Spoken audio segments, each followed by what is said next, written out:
Selamat pagi anak-anak. Pagi Bu Guru. Bagaimana kabar kalian? Baik Bu. Ya, kita panjatkan kepada Tuhan Yang Maha Esa karena kita berkumpul di tempat ini, bisa bertemu kembali dan bisa belajar kimia bersama. Sebelum materi kita mulai, mari kita berdoa. Ibu minta Yesi untuk pimpin doa. Ya, teman-teman, sebelum kita belajar, mari kita berdoa menurut agama dan kepercayaan kita masing-masing. Berdoa dimulai. Berdoa selesai. Terima kasih Yesi. Saat ini kita sudah masuk semua ya di Google Meet. Oke. Oh ya, jangan lupa isi link absen yang sudah Ibu bagikan di grup WA ya. Iya. Ya. Kalian siap untuk belajar hari ini? Siap, Ibu. Kalau sudah siap, mari kita belajar. Sebelum kita masuk kepada materi, minggu lalu kita sudah belajar tentang ikatan kimia. Nah, hari ini kita akan belajar tentang bentuk molekul.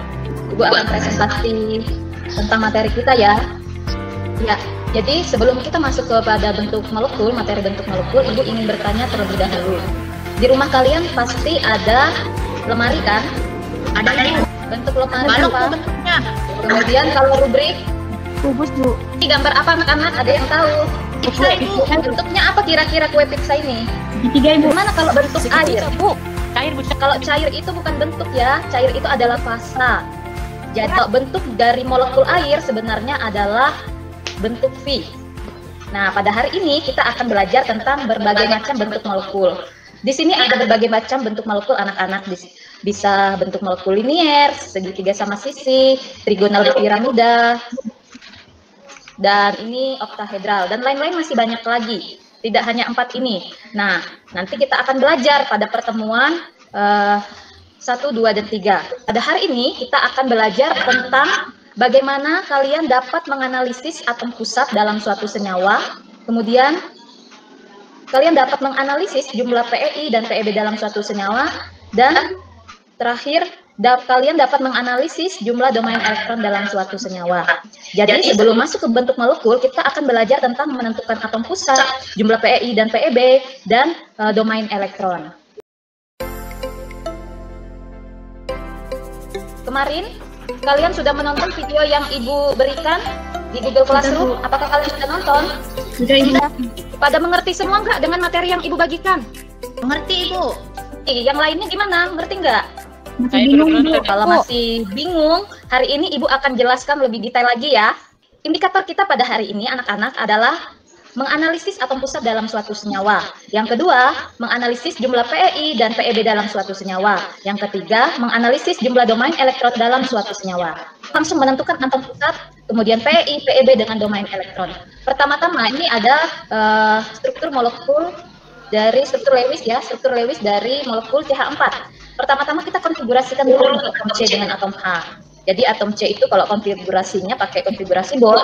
Nah, jadi ini 2, 4. Jadi elektron valensinya adalah 4. Ini bisa kita lihat dari titik-titik ini ya. Jadi C itu kalau kita gambarkan struktur Lewisnya itu 4 nih ya. Titik-titiknya. Kemudian H itu 1 elektron Lewisnya. Nah, ini elektron Lewis dari H. Jadi saat mereka berikatan membentuk molekul CH4 ya ada PE yang terbentuk ya, pasangan elektron ikatan. Nah, di sini ada, kita hitung pasangan, namanya berpasangan itu harus 2. Kalau 1 bukan berpasangan ya, anak-anak. Jadi, pasangan elektron ikatannya ada 4. 1, 2, 3, dan 4. 4 PEI-nya. Kemudian PEB-nya, di sini menurut kalian ada nggak PEB? Pasangan elektron bebas? Tidak ada ya? Ya, jadi pasangan elektron bebasnya adalah 0 kita masukkan. Sehingga domain elektronnya di sini kita bisa jumlahkan ya, PEI ditambahkan PEB, jadinya domain elektronnya adalah 4. Untuk atom pusatnya adalah atom yang dikelilingi elektron ini. Jadi atom pusatnya adalah apa? Huruf C Ibu. Karbon Bu. Karbon, jangan huruf C ya, Riana, karbon ya. Oh iya Bu. Oke, sampai di sini sudah bisa menentukan PEI, PEB dengan atom pusat? Saya Bu. Ya, mau bukan apa, Haidir? Iya Bu, tadi itu saya masih pusing itu. DN3. Pertama, tadi kita konfigurasikan dulu ini ya, nitrogen kita konfigurasikan, kan ini nomor atomnya nitrogen 7. Kita konfigurasikan 2, 5. Jadi dapatlah elektron valensinya 5. Nah, jadi di sini titiknya nitrogen itu menggambarkan elektron valensinya ada 5. Kemudian H itu 1. Nah, X ini menggambarkan elektron valensi dari H. Nah, kemudian kita gambarlah struktur Lewisnya. Didapat seperti ini.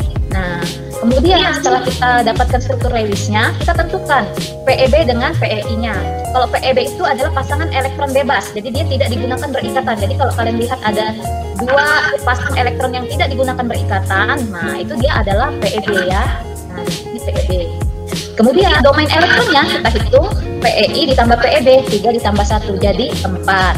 Dan nitrogen ini karena dia dikelilingi oleh elektron, berarti nitrogennya adalah atom pusatnya. Begitu ya Haidir? Bagaimana? Oke, kalau begitu untuk mengasah kemampuan kalian lebih dalam lagi ya, Ibu kemarin membagikan LKPD di Google Classroom. Sudah ada yang lihat LKPD-nya? Nah, seperti ini LKPD yang Ibu berikan ya. Jadi LKPD ini nanti kalian kerjakan secara berkelompok anak-anak. Ya Bu, mengerti Ibu.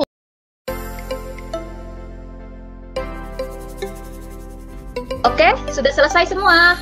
Ya Bu, sudah. Ya, silakan satu orang presentasi ya.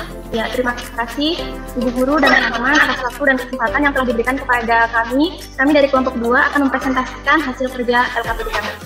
Ya, jadi di sini nomor 1, soalnya kita diminta menentukan atom pusat, PeB, PeI, dan domain elektron pada molekul SO2. Nah, sebelum kita menentukan itu semua, kita harus mengkonfigurasikan dulu. Yang pertama, kita konfigurasikan atom S atau belerang ya. Nomor atomnya 16, sehingga konfigurasi elektronnya 2, 8, 6. Elektron valensi sulfur atau belerang ini adalah 6. Kemudian untuk oksigen, nomor atomnya 8, sehingga dikonfigurasikan menjadi 2 dengan 6. Oksigen juga memiliki elektron valensi 6. Kemudian ini gambar struktur Lewisnya untuk molekul SO2. Di sini yang bertindak sebagai atom pusat adalah atom S atau belerang. Kemudian PeI-nya yang di lingkar merah ini ada 1, kemudian 2. Sehingga PeI-nya ada 2. Kemudian PeB yang ini yang di atas ada 1. Jadi di sini kita tulis atom pusatnya S atau belerang. Kemudian jumlah pasangan elektron ikatan atau PeI 2. 1, 2, kemudian jumlah pasangan elektron bebas atau PeB-nya 1 yang ini. Jadi jumlah domain elektron yaitu PeI ditambah PeB. PeI-nya tadi 2, ditambah PeB-nya 1, sehingga domain elektronnya jumlahnya ada 3. Terima kasih Yesi sudah menjelaskan dan mempresentasikan. Kemudian anak-anak untuk menguji kemampuan kalian hari ini, kalian kerjakan evaluasi yang sudah Ibu bagikan alamat linknya ya di Google Classroom. Silahkan kalian kerjakan. Nanti Ibu akan pantau siapa-siapa saja yang sudah mengerjakan. Alamat link sudah Ibu bagikan di grup WA tadi ya, sudah ada. Silahkan dikerjakan. Iya Ibu.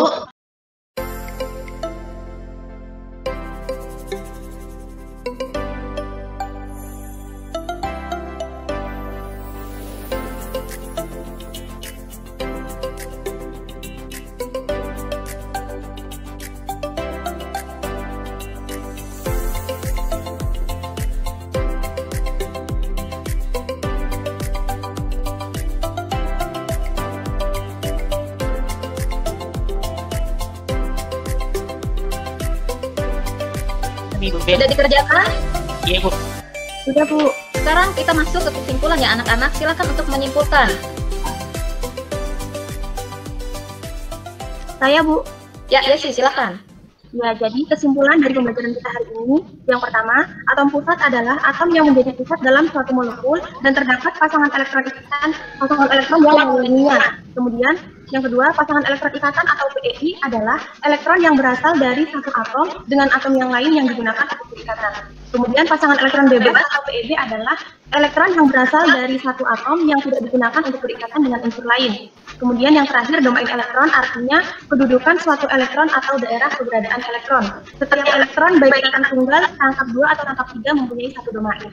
Terima kasih Bu.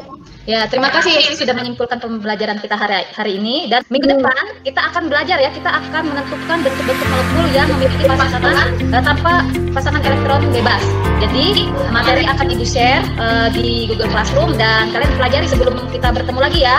Baik Ibu. Sampai jumpa di pertemuan berikutnya. Sampai jumpa Ibu.